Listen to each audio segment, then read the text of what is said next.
My girlfriend mocked me at a party the wallet she'd use until someone better along, so I gave her exactly what she deserved, but not in the way she expected.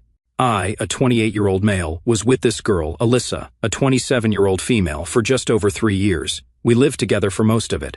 And when I say lived together, I mean I paid for the condo. The rent was under my name, utilities in my name, groceries mostly handled by me. She paid here and there, but it wasn't close to 50-50, and I didn't really mind. Not at first. I liked taking care of stuff. It felt like I was setting the foundation for something stable, you know? She worked in luxury real estate. And before anyone thinks that means she was rolling in money, no, she mostly did showings and content for her agency. You'd think she sold half the city based on her Instagram, but nah. It was a lot of coming soon posts, selfies at open houses, and stories about her grind that never actually ended in commission. Meanwhile, I work as a civil engineer. It's not glamorous, but it's solid. Good pay, good benefits, long days. I deal with real deadlines, real planning, real consequences if something goes wrong. Bridges don't build themselves, and cities don't function without infrastructure. But to her, it was just your construction job, like I carried bricks around or something. When I wasn't working, I'd spend hours on my custom PC setup, researching parts, optimizing performance, cable managing everything to perfection. I built it myself from scratch. It was my escape, my project, something I could control and create with my own hands. She used to think it was cute how excited I'd get about new components. Later, she'd just roll her eyes when I'd talk about frame rates or cooling systems. Still, I was good. I thought we were good. For the first year and a half, she was sweet, supportive. She made little Pinterest boards for wedding ideas and would send me accidental screenshots of engagement rings with captions like, "OMG, this is so cute." We talked about future stuff loosely, where we might live, if we had kids, whether we'd get a dog or not. Those kinds of conversations that feel like small talk but are actually serious. We were real and serious in that relationship. I had a Ring tab open in my browser for months. I had alerts on for price drops. I was just trying to time things right. I wanted to do it during spring, maybe on a weekend trip to Colorado. That was the plan. Then, I don't know what changed exactly, but something definitely shifted. She started getting cold, but not like cold distant, more like cold above me. Little jabs here and there. One time, I got home after working a 10-hour shift and she looked at me and said, "You always look so tired lately. It's giving middle-aged dad." Then she laughed, like she just delivered a zinger on stage. I laughed it off, but I felt it. That wasn't playful, that was just rude. And then, the next few days, it kept happening. I'd play a playlist while cleaning, and she'd roll her eyes and say, "This music makes me feel like I'm stuck in a gas station." I offered to pick up takeout. She sighed and said, "We always eat the same boring crap." These comments kept coming. Her attitude was unbearable, and it was new to me. So, one night after dinner, I'd had enough of pretending not to notice. I looked at her and just asked straight up, "Hey, is something going on with you lately?" She didn't even look up from her phone. I waited, then followed up with, "I'm serious. You've been acting weird, distant, cold, and not in a cute, mysterious way. It's just mean. If something's bothering you, just tell me. Say it to my face. Don't play these passive-aggressive games. I don't have the energy for middle school behavior." She glanced at me, smirked a little, and said, "Relax. You're being sensitive." That was it. Then she got up and started brushing her hair, like I hadn't just confronted her about her behavior. No apology, no follow-up, nothing. I remember just sitting there thinking, This is what I'm working so hard for? This is the woman I was going to propose to? I don't know what flipped that night, but I started noticing everything. The tone in her voice, the way she looked at me, like she was constantly disappointed, the way she barely responded when I spoke but would immediately light up when her phone buzzed with a group chat. She started calling my hobbies childish, especially my PC building. She called it my little toy whenever friends were over, like I was playing with Legos instead of engineering something complex. It made me realize she didn't just disrespect me, she disrespected anything I cared about. And she had this look lately, like she was constantly unimpressed by me, like nothing I did had value. It wasn't even just cold anymore, it was disgusting. I found myself actually grossed out by the way she acted. The girl I fell for used to laugh at my dumb jokes and cuddle into me when I got home from work. Now she acted like my presence was an inconvenience, like I was her personal Wi-Fi provider with a face. Still, I tried to give her the benefit of the doubt. I told myself maybe it was stress. Maybe she was overwhelmed and didn't know how to communicate. I didn't want to assume the worst, even though everything in my gut was screaming at me that this was intentional. Then, one night, I was grabbing laundry from the dryer, and I saw her phone light up on the kitchen counter. I wasn't snooping, I swear the screen just caught my eye. It was a group chat with a few of her girlfriends. I only saw a few messages, but that was enough. One friend had said, "He's going to propose soon, I feel it." "OMG, girl, that cold shoulder technique is actually working," Alyssa had replied. "He better. I've put in time, lol." Another friend sent, "Girl, don't make it too easy. Make him feel like he's lucky you're still around." Then the one that really stuck, "You don't marry safe. You marry someone who scares you a little." Scares you? I wasn't sure what that meant exactly. Then Alyssa heart reacted and wrote, "Bet. I'll start acting colder. Let's see if he steps up." I stared at the screen for a few seconds, just thinking, okay, so it is intentional. She's not in a bad mood, she's not stressed. She's literally running some kind of weird personality test to see if I'll chase her or prove myself. What does that even mean, scares you? Like, emotionally unstable or carrying a sword? That chat changed everything. It was like someone switched the lights on in a dark room, and suddenly I could see all the furniture I'd been stumbling over. Those messages kept replaying in my head. "He better. I've put in time, lol." Like our relationship was some kind of investment with guaranteed returns. Like loving someone is a transaction where you deposit affection and withdraw a diamond ring. The casual way she discussed manipulating me with her friends made my stomach turn. These weren't teenagers. These were grown women in their late 20s strategizing emotional warfare like it was normal.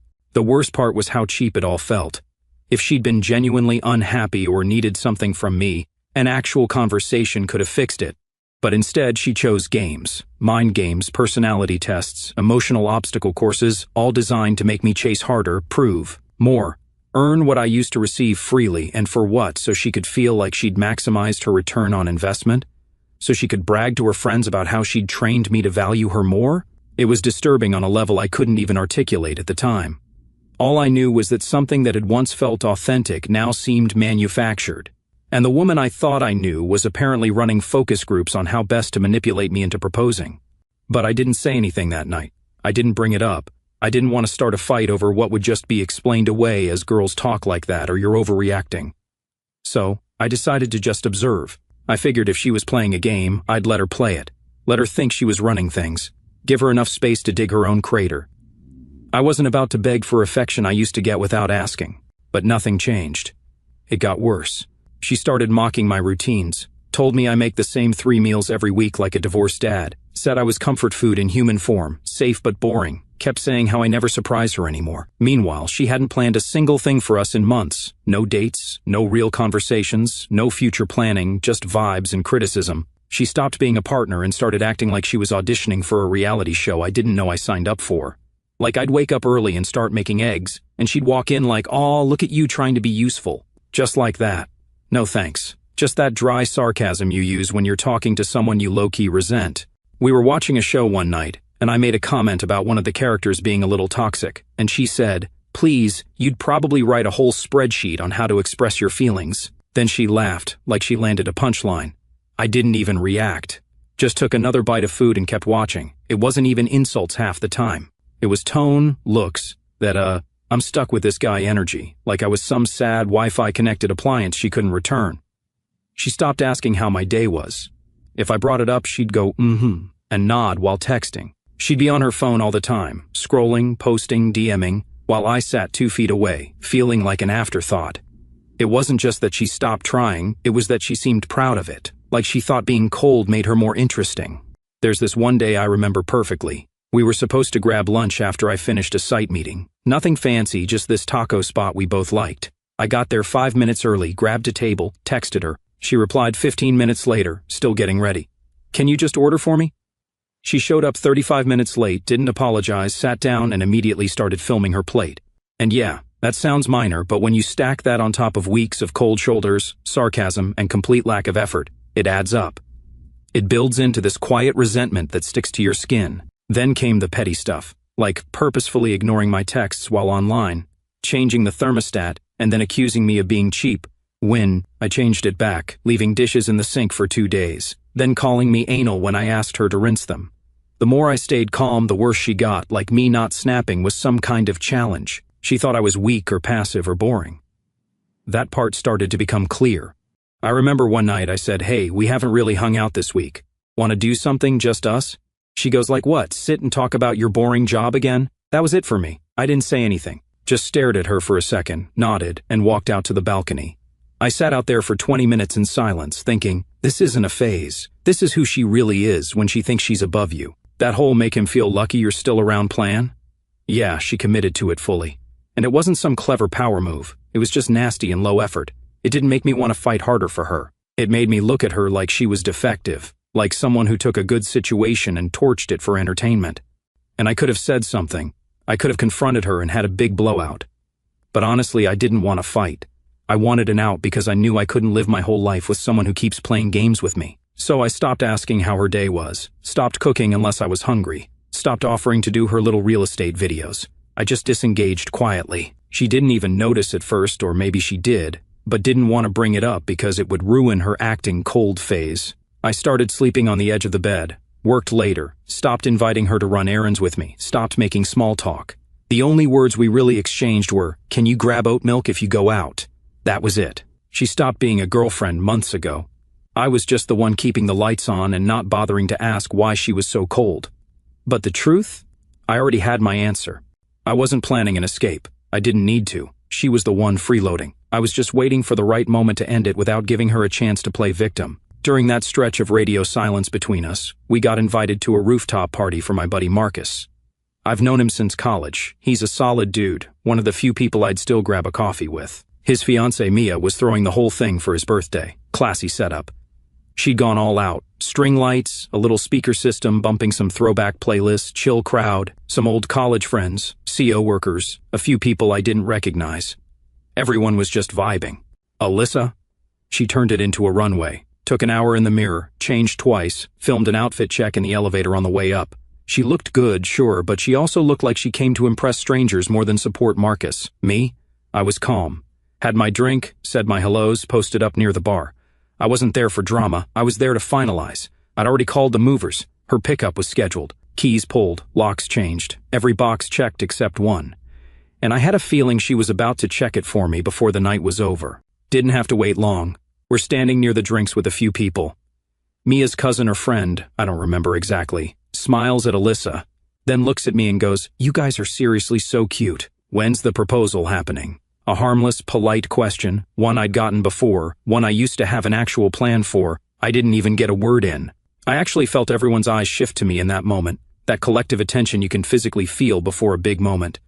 A few people even smiled encouragingly, like they thought this might be some cute story we'd tell, the kind of question that makes a man tense up on instinct. I'd rehearsed answers to this before, when the time is right or still saving for the perfect ring, standard deflections that keep everyone happy. It would have been easy enough, but Alyssa couldn't even give me that basic respect, couldn't let me save face in front of friends and colleagues. Instead, she went for maximum damage, like she'd been waiting for exactly this opportunity all night. And I knew she would shoot her shot.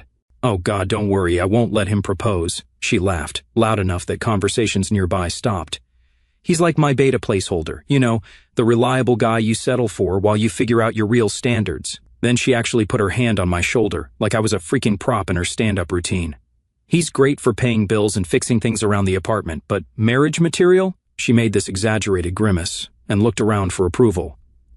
"I need someone who can actually excite me, you know, someone with actual ambition." Then she had the nerve to add, "No offense, babe," with a patronizing pat on my arm, like I should be grateful for the clarification.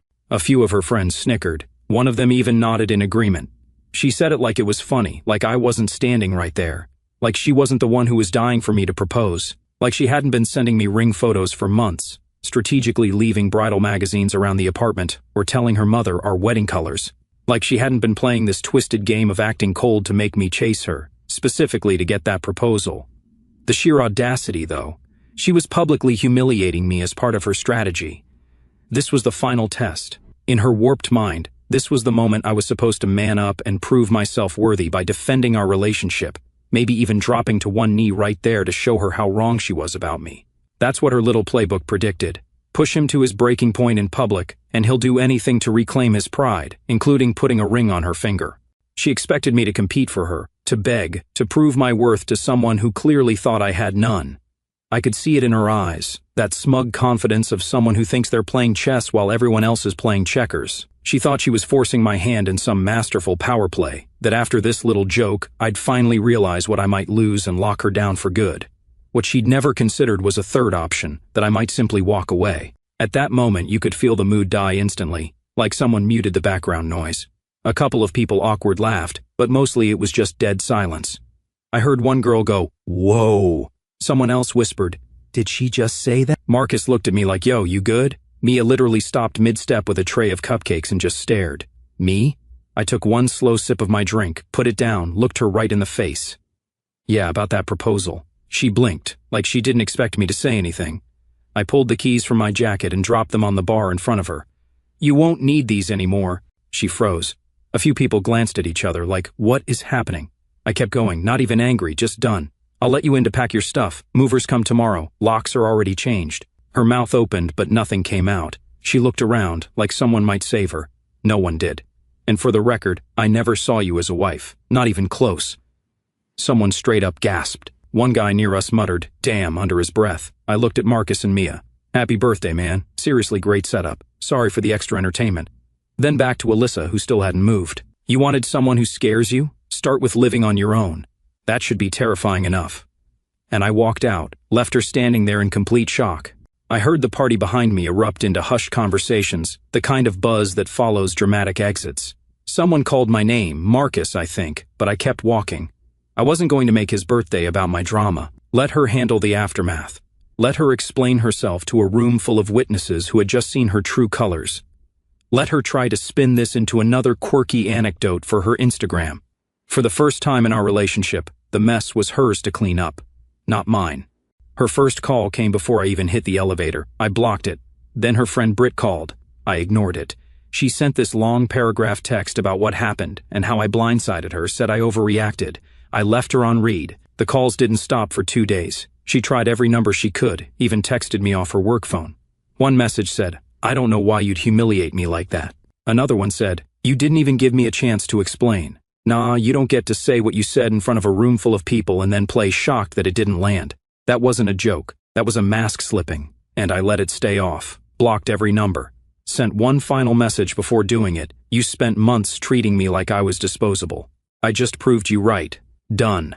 I thought she might chill after that, accept it. Nope. The movers came the next day, like I'd arranged. I told them exactly what to pack: bedroom, closet, living room. I left a note on the door and emailed her the window. She didn't have a key, but building security let her up when the movers arrived. I locked my office door before I left. I figured she'd get her things, the movers would load up, and that would be the end of it. I spent the morning at a coffee shop down the street, nursing an overpriced latte and getting some work done. Figured I'd give her space to get her stuff and get out without a scene. Mature, right? That was my first mistake. When I got back around 4 o'clock, the movers were gone. And so was she, supposedly. But something felt off the second I walked in. And yeah, the office door was wide open. I knew right then. She forced it. My custom PC, the one I'd spent months building component by component, was in pieces. Screen shattered. Tower knocked over with the side panel caved in. Graphics card snapped in half. Liquid cooling system leaking all over my desk. Nearly $4,000 in hardware destroyed in what must have been 2 minutes of rage. The movers didn't even go in there. I checked the logs later. They said the door was closed the whole time. So yeah, she did it after they packed up and left. A parting gift. Standing there, looking at the wreckage, I felt something break inside me too. Not anger, that would come later, but this cold, hollow feeling right in my chest. That PC wasn't just expensive hardware. It was hundreds of hours of research, late nights troubleshooting, the satisfaction of building something with my own hands, every cable managed perfectly, every component selected with care. It was the one thing in the apartment that was 100% mine, that I'd created from nothing. Seeing it deliberately destroyed like that hit harder than her words at the party, harder than the months of cold shoulders. This wasn't heat-of-the-moment cruelty. This was calculated. She knew exactly what this would do to me, knew exactly what she was taking from me. And she'd done it anyway, just to make me hurt like she was hurting. She'd left a note tucked under my keyboard. "Bet you didn't see this coming, Mr. Predictable." Cool. Real mature. I triple-checked with the movers. None of them ever went into the office. I told them it was off limits, and the door was closed the entire time they were upstairs. One of them mentioned they were finishing up the loadout downstairs when she went back up alone. Said they figured she forgot something. They didn't hear anything. Makes sense. She waited until they were out of earshot to do her damage quickly. I didn't call her screaming, although I wanted to. I just took photos of everything, meticulously documented each item damaged, pulled up receipts, and calculated the total cost. $5,742.56. Then I sent her one email. You have 48 hours to transfer $5,742.56 for property damages, or I press charges. Building security cameras caught you entering and leaving. Your choice. Oh, and I added forced entry to the report. Not that you care about consequences. You've always been more about theatrics than results. I attached all the photos and receipts. No accusations, just facts and a deadline. She called immediately. I didn't pick up. Then came the texts. Are you freaking serious? You humiliated me in front of everyone, and you're worried about your stupid computer? You ruined my life. I forwarded these to my buddy who practices law.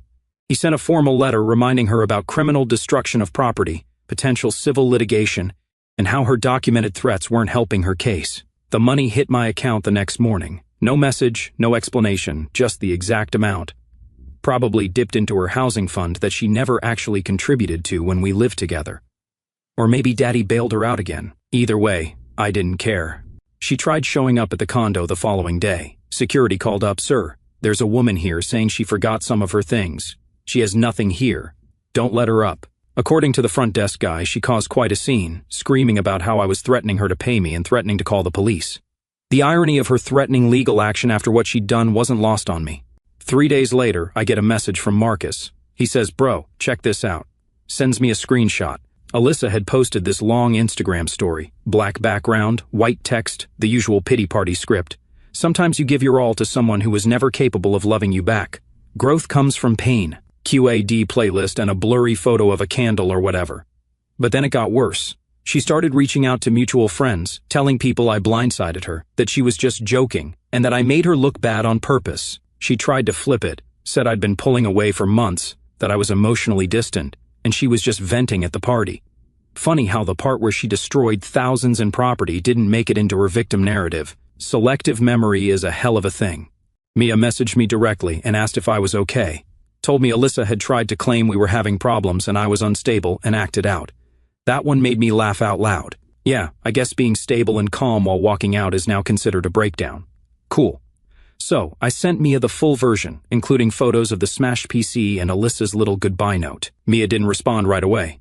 When she did, it was a string of WTF texts, followed by, "You're not going to believe this." See, someone filmed the rooftop scene, not just the moment, but like the whole setup, including Alyssa's entire comment verbatim, from the "I won't let him propose" all the way to her calling me a beta placeholder. Mia was floored, said she couldn't believe Alyssa had the audacity to try and rewrite that in her favor. Then she told me the video had already gotten out. Someone at the party posted it to TikTok. I checked. Yep, there it was. Caption said, "When your girl calls you a placeholder and he deletes her from his life in real time. 500,000 views. Comments were wild. She deserved that. Bro walked out like a villain, and I'm here for it." She really thought she had the main character energy, LMAO.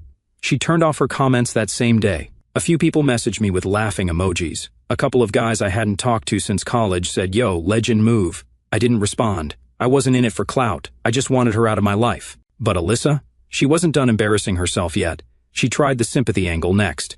Sent a message to Marcus asking him to talk to me for her. Said she missed the connection we had, that she acted out because she was scared I'd leave. But that's not fear, that's entitlement rotting from the inside. You don't disrespect someone for months and then say it was fear. That's like setting fire to your own house and calling it a coping mechanism. I never replied. I never even said her name again after that. 3 months in my own condo felt like a goddamn rebirth. No drama, no dead weight, just me. Upgraded PC, loud music, hoodie on repeat, and peace that finally felt like mine. And then, of course, she tried one more thing. A week after the TikTok went viral, I got a handwritten letter in my mailbox. No envelope, just folded paper stuck between some Amazon packages. It said, "I didn't mean what I said. I was just trying to sound confident. I didn't realize how hurtful I sounded until you walked away." Yeah, because nothing says sincere apology like watching your reputation get cooked online first. She closed it with, "If you ever want to talk, I'm still here." No, you're not. You were here. You just treated it like an audition you thought you were too good for. I didn't reply. I folded it neatly, tossed it in the shred bin with junk mail right where it belonged. Marcus and Mia stopped by every couple of weeks, brought pizza, whatever. No pressure to entertain or worry about someone rolling their eyes when I talked about work. Just actual friends who gave a damn. "Dude, that TikTok's at like 2 million views now," Marcus said one night, scrolling through his phone. "You're basically a cult hero to dudes everywhere." "Don't care," I said, and I meant it. Not trying to be famous for having bad taste in women. Mia laughed so hard she almost spit out her drink. Trust me, nobody thinks you have bad taste. They think you have epic self-respect. Whatever. Internet fame wasn't my goal. Living in peace was. Alyssa's social media went through the 5 stages of grief in real time. First came the vague posts about betrayal and unexpected endings. Then anger, some nonsense about men who can't handle strong women. Then the bargaining phase, posts about working on yourself and growing from mistakes. Depression hit with the black and white filters and song lyrics about loneliness. Finally, acceptance, or what looked like it anyway. She started posting normal stuff again. Real estate, brunches, group photos where she was trying way too hard to look happy. The classic look how great I'm doing performance. I muted her ages ago, but Mia kept me updated against my will. Said Alyssa was losing it behind the scenes. Apparently, she wasn't taking the breakup like she pretended online. She'd call mutual friends crying at 2 in the morning, show up to group events looking like she hadn't slept in days. Once cornered Marcus at a bar and grilled him about my new girlfriend. There wasn't one. Hadn't even tried dating. Wasn't against it. Just wasn't rushing into another situation where I'd end up feeling like someone's ATM with a pulse. She came by the office yesterday. My coworker Mike told me one afternoon. We were reviewing site plans when he dropped that bomb. Who, your ex, Alyssa? She was asking if you were seeing anyone from work. What the hell? I told him, tell her it's none of her business, and security doesn't like unscheduled visitors. I just nodded and went back to work. Didn't even give it energy. But inside I was thinking, this chick really can't take the L and move on. Then came the emails. First to my personal account, which I blocked, then to my work address, which our IT department filtered after the third one. Subject lines like, we need to talk and please just hear me out, delete. One Friday, I got home to find a package outside my door. No shipping label, just my name written on it. I knew immediately it was from her. Didn't even bring it inside. Tossed that thing straight in the dumpster behind the building. Whatever was in there, apology gifts, photos, letters, wasn't worth reopening that wound. A week later, her cousin reached out. Said Alyssa was in a really bad place and just needed closure. I texted back. Closure happened at the party. Nothing else to say. The cousin replied with a whole paragraph about forgiveness and second chances. I didn't even read past the first line before blocking that number too. See, that's the thing these people don't get. Closure isn't a conversation. It's not a negotiation. It's a decision. And I made mine the second she called me her beta placeholder in front of everyone. Her friends kicked off the whisper campaign like clockwork.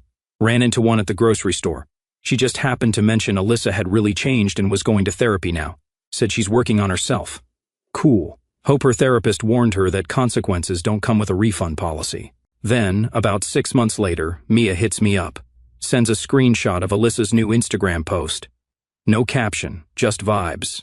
Alyssa glammed up, tight black dress, new hair, new face energy. She looked dangerous, the kind of hot that makes bad decisions sound like a good time, the kind of hot that used to cost me sleep and now just costs her pride. Mia adds, be honest, would you give her another shot? I looked at the pic, replied, who's that? She hits me with, stop, you know who that is. So, I told her straight, sure. If she's into being a side quest with no dialogue, no storyline, and definitely no boss fight. Friends with benefits, maybe. But if she says the word proposal again, I'm throwing myself off the balcony with my PC. Mia left me on read.